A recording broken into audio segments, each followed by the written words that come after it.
Welcome back. We hear it all the time. That heavy, sluggish feeling of being weighed down for hours after a meal, especially as we get older. It's like the internal clock is just out of sync. Right. And as a gastroenterologist, I see patients every day who feel like their metabolism has hit a literal wall. It's so fascinating how the gut influences energy, but when that biological transit pace shifts, it's definitely not just in your head. That's exactly it. And from your perspective as a nutrition specialist, you're seeing the real-world dietary fallout when things start to lag, aren't you? Absolutely. It's a challenge, but it's also incredibly encouraging because once we decode the science of motility, we can actually give you a roadmap to restart that internal engine and get your energy back. So, we've been talking a lot about motility today, but for someone listening, how should they actually visualize what's happening inside their gut? It's best to think of it as a conveyor belt. In your 20s, that belt is running at peak efficiency, processing food and extracting energy almost instantly. But as we age, those neuromuscular signals, the ones that drive the wave-like contractions we call peristalsis, can start to weaken. It's honestly a lot like a battery slowly losing its charge. That's such a great analogy. So, when that battery fades, the system just slows down? Exactly. Food lingers longer in the stomach. And it's so fascinating how the gut influences energy because that delay is a game changer. When nutrients and glucose take longer to reach your cells, you get those unpredictable energy crashes. It's not just a digestive issue, it's a fuel delivery issue. I want to dive into a specific mechanism that often gets overlooked when we talk about aging and gut health, the migrating motor complex, or the MMC. Oh, I love this topic. It's essentially your gut's internal housekeeper. And what's so fascinating is that it only shows up for work when you're in a fasted state. Basically, when your digestive system is finally at rest. That's a great way to put it. So it's literally sweeping out the leftovers? Exactly. It clears out residual food and bacteria from the small intestine. But here's the catch. As we age, that cycle can become a bit irregular or sluggish. If that sweeper isn't running frequently enough, bacteria that belong in the colon start migrating upward. Right. And that leads to fermentation in the wrong places, which is a primary driver for that heavy bloating so many people feel. That's exactly it. It's why we really encourage respecting the silence between meals. Just giving your body those windows of time allows the housekeeper to do its essential work, which is such a simple but powerful way to maintain your digestive energy. So let's talk about that post-dinner slump. It's not just about what we're eating, but how our body actually handles the chemistry of it all as we age, right? That's exactly it. Think of your pancreas as this incredible enzyme powerhouse. It's churning out amylase, protease, and lipase, which are basically the molecular scissors that snip your food into energy. But the fascinating and maybe a bit frustrating part is that research shows this enzyme output can drop off significantly once we hit 50. Right. It's almost like a mild form of pancreatic insufficiency. So those scissors aren't quite as sharp or as plentiful as they used to be. Precisely. And that's why a steak you could easily digest in your 20s might suddenly feel like a heavy brick in your stomach now. Without enough protease to break it down efficiently, those large food particles just sit there. Your body has to divert so much extra energy into the digestive process that it leaves you feeling completely drained and lethargic immediately after a meal. It's so fascinating how the gut influences our energy like that. It's not that you can't enjoy that meal, your system just needs a bit more support to do the heavy lifting. We often think of digestion as this automatic conveyor belt, but it really all kicks off in the stomach with hydrochloric acid. It's the essential gatekeeper for everything that comes next, isn't it? It really is. And what's fascinating, and frankly a bit overlooked, is how common hypochlorhydria or low stomach acid becomes as we age. If that acid isn't strong enough, the food mixture, or chyme, doesn't hit the right pH to trigger the next wave of digestive hormones. It's a literal domino effect of slowness before the food even hits the intestines. Right. So it's not just about comfort. It's a massive roadblock for nutrition. Exactly. From an analytical perspective, if you don't have that acidic spark, you can't liberate vitamin B12 from the proteins you're eating. That's a direct hit to your cellular energy and even your neurological health. But the encouraging part is that once we identify this slowdown, we can actually take steps to support the stomach and get that energy back on track. You know, I love how we're zooming in today, literally microscopically, on the small intestine. We hear so much about gut health, but those millions of tiny finger-like projections, the villi, they're really the unsung heroes of nutrient absorption, aren't they? Oh, absolutely. Think of them as the catchers for everything you eat. But over time, whether it's from general wear and tear or subclinical inflammation, those villi can actually become blunted or shorter. It's fascinating, really, because it turns into a pure efficiency problem. You could be eating a perfect diet, but if that surface area is reduced, your body physically can't capture all those nutrients. Right. So it's less about you are what you eat and more about you are what you can actually absorb. That's exactly it. And that's the encouraging part. By prioritizing foods that repair the gut lining and avoiding those daily irritants, we can protect those delicate structures. It's all about making sure every single bite really counts as we age. I think a lot of us focus on B12 as we get older, but you're seeing that the aging gut struggles with some other heavy hitters too, right? That's exactly it. We really need to talk about zinc and magnesium. I like to think of magnesium as the body's spark plug. It's responsible for over 300 enzymatic reactions, including the production of ATP, which is essentially our internal energy currency. It's so fascinating how the gut directly influences our daily energy levels like that. But even if we're eating right, there's still a hurdle in getting those minerals into the system. Right, and that's where we see this malabsorption gap. As transit time slows down and the gut lining thins, the body just can't keep up. You might be eating all the spinach and pumpkin seeds in the world, but if you aren't absorbing that magnesium, you're still going to feel exhausted. So it's not just about what's on the plate, it's about what's actually making it across the finish line. Precisely. But the encouraging part is that we can bridge that gap. By looking at things like chelated supplements or highly bioavailable food forms, we can ensure the body actually recognizes and uses those nutrients to keep you feeling your best. You know, it's wild to think about, but as we age, it's not just our external energy that shifts. The entire ecosystem inside of us undergoes this massive transformation too. It really does.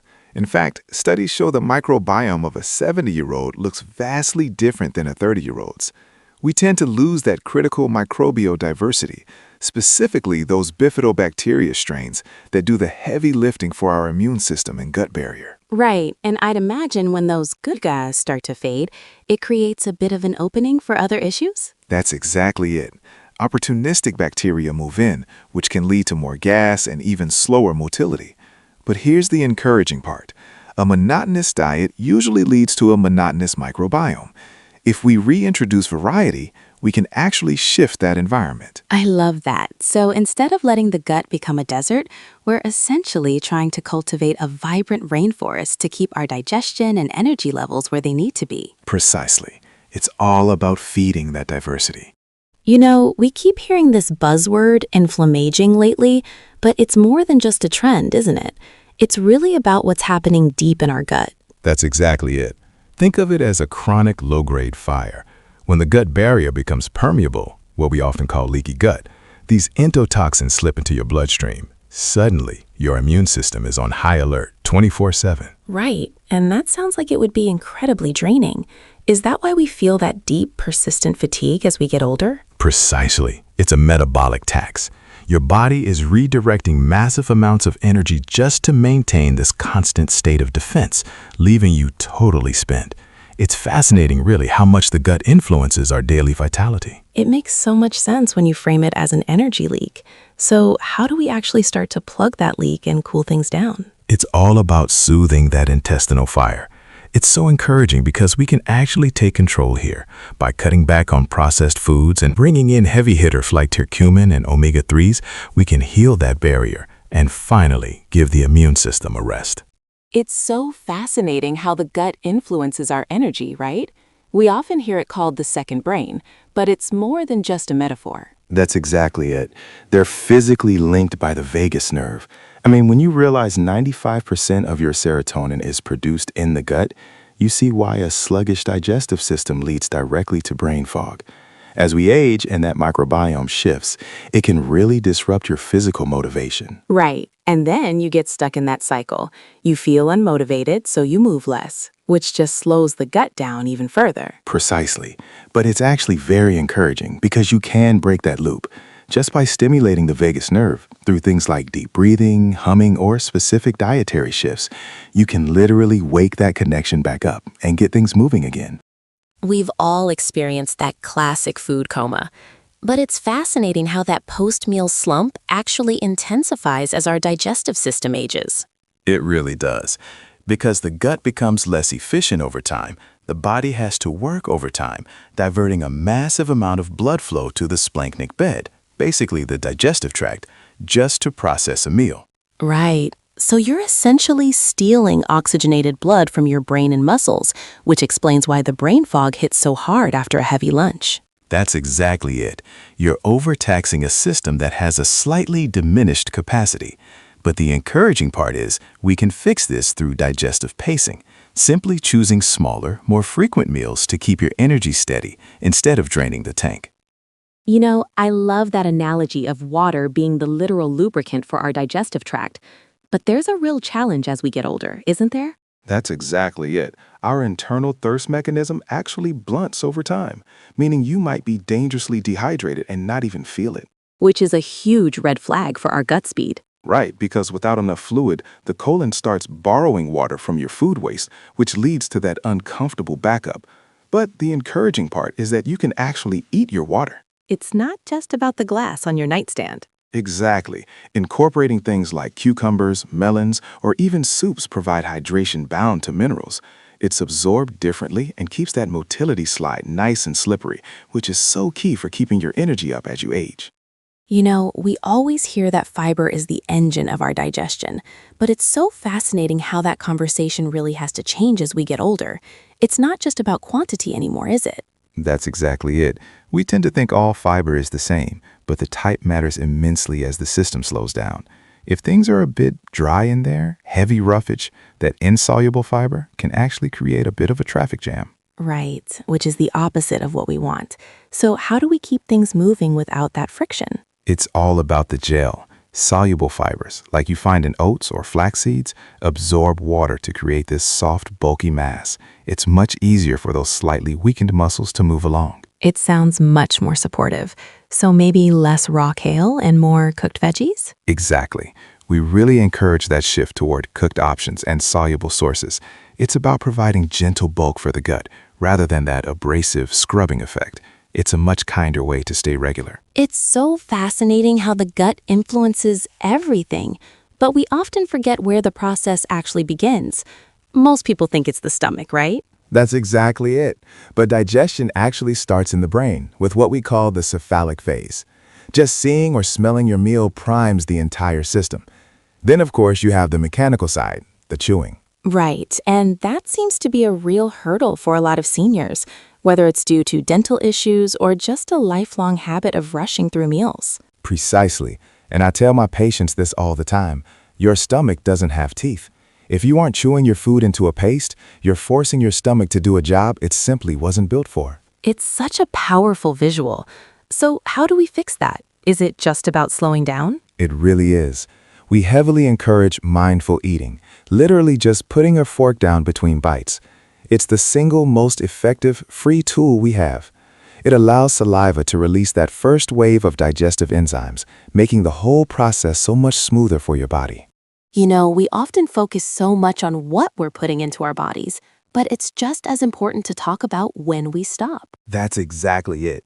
To really fix a slow gut, sometimes you just have to stop filling it. It's all about giving the migrating motor complex, or the MMC, time to do its thing. Think of it as the gut's internal cleaning crew. I love that analogy. But if we're constantly snacking, that cleaning crew never actually gets the signal to start, right? Right. It's like trying to clean a highway while cars are still zooming down the lanes. By extending that overnight fast to 12 or 14 hours, you're finally clearing the road. It's so fascinating how the gut influences energy.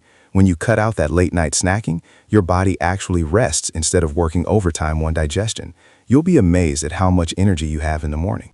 It's so fascinating how the gut influences our overall energy, but we don't often talk about how movement, or the lack of it, really dictates that rhythm. That's exactly it. I like to say a sedentary body equals a sedentary bowel. See, physical movement actually massages the intestines and stimulates the nerves that trigger peristalsis. As we age, mobility can become a challenge, and that often creates this tough feedback loop where less activity leads to constipation, which then just saps your energy even further. Right, and I think people hear exercise and get intimidated, but you're not saying we all need to be running marathons to stay regular. Not at all. It's actually much more approachable. Even just gentle, twisting yoga poses or a simple 15-minute walk after a meal can work wonders. Walking is great because it utilizes gravity and the psoas muscles to physically massage the colon. It's helpful to think of exercise as a manual pump for your digestive system. It's just keeping everything flowing. So, we often see people reach for a probiotic pill and call it a day. But you're suggesting there's a more dynamic way to support the aging gut, right? That's exactly it. We really advocate for living foods, things like sauerkraut, kefir, or miso. What's fascinating is that these aren't just bacteria. They provide organic acids that lower the gut pH to a much healthier level.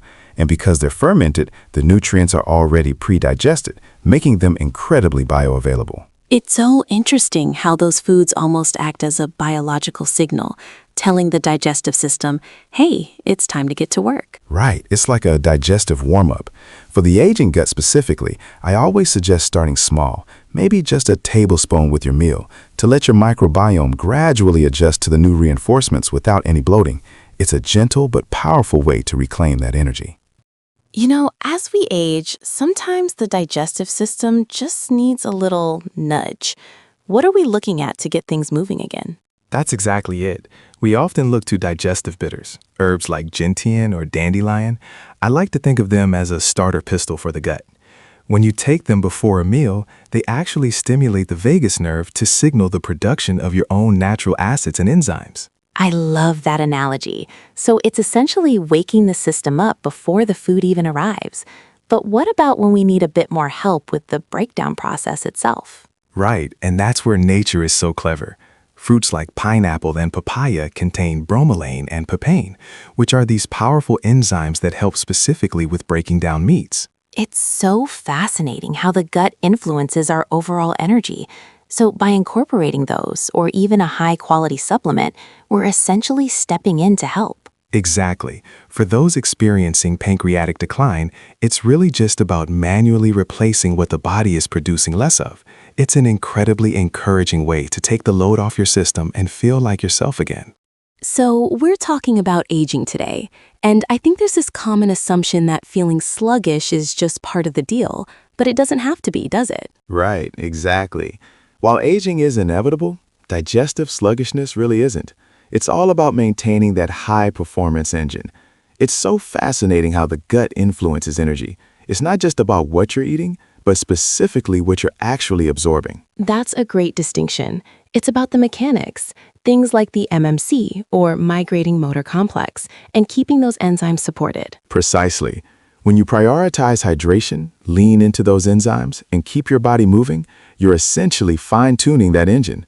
That's how you sustain high energy well into your later years. That's exactly it. It's so encouraging to know we have that much control.